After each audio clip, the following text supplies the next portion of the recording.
Hey guys, namalengke nga ako kanina at eto nga nakabili ako ng isang buong ampalaya. And for today's video nga, ito yung bibida sa recipe natin ngayong araw. Baka nakakalimutan nyo na yung ganitong recipe sa ampalaya. Nako, napakasarap nito kaya naman eto, ipapaalala ko sa inyo. So ayun nga akin na hiniwa itong ampalaya, tinanggalan ko ng buto at akin po yung inislice na ganyan lamang po kaninipis. Para hindi naman po ganoon kapait yung ampalaya. At dahil nga ayaw ko ng sobrang pait sa ampalaya, ay ginagawa ko ito. Yung nilalamas ko siya sa asin. Pero ito naman po ay para lamang sa mga katulad kung ayaw ng sobrang pait sa ampalaya. Yung ganito po nga method or proseso ay pwede nyo naman po yung skip. Lalo na nga po kung sanay naman po kayo dun sa pait ng ampalaya. After ko nga pong malamas dito sa asin ay akin po yung huhugasan at iseset aside ko muna. And naghiwa na rin po ako ng 3 peraso na hinog na kamatis. Mas maganda po kung hinog na hinog yung gagamitin ninyo sa ganito pong recipe. So ayan, hiniwa ko lamang po siya na papaganyan and sa isang kawali naman po ay sisimulan ko na po ang paggigisa dito ng sibuyas at bawang. May katagalan na nga rin po nung huli ako nagluto ng ganitong recipe sa ampalaya. Mabuti na nga lamang po at naalala ko na may ganito nga palang recipe sa ampalaya na talaga namang napakasarap. Kaya naman kung nakakalimutan nyo na po yung ganitong recipe,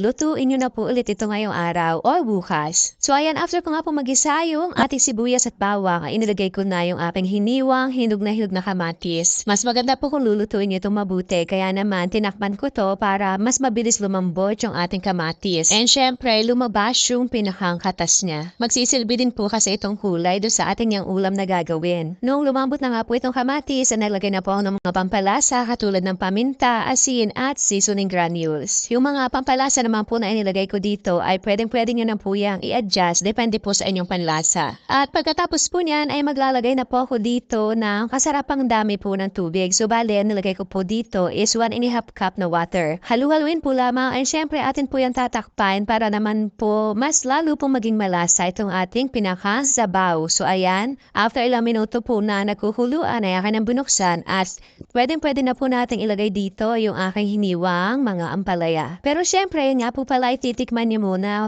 kumbaga kung sapat na sa inyo yung mga pampalasa na inilagay niyo dito. At kapag okay na nga po ay ilagay na itong ating mga hiniwang ampalaya and syempre sa ganitong recipe, mas maganda yung hindi nyo masyadong pinakahahalo para nga hindi masyadong maging mapait yung lasa ng ampalaya. And ilalagay ko na rin po dito yung 3 piraso ng itlog na binati ko kanina. Hayaan lamang po yung kumulo and after nga po makakulo ng mga 1 minuto ay haluin at sandaling luto na lamang po yan at yan po ay pwede nyo na pong hanguin. O diba, baka nakakalimutan nyo na po yung ganitong recipe sa ampalaya. Nako, napakasarap po nito and syempre masustansya pa. At kung umabot na po hanggang dito sa part ng ating video ay pakipusuan nyo na po itong ating kinamatisang ampalaya. At kung bago ka pa nga po dito sa aking kusina at hindi ka pa naka-follow ay paki-like or follow nyo na rin po. Salamat po and syempre, serve and enjoy!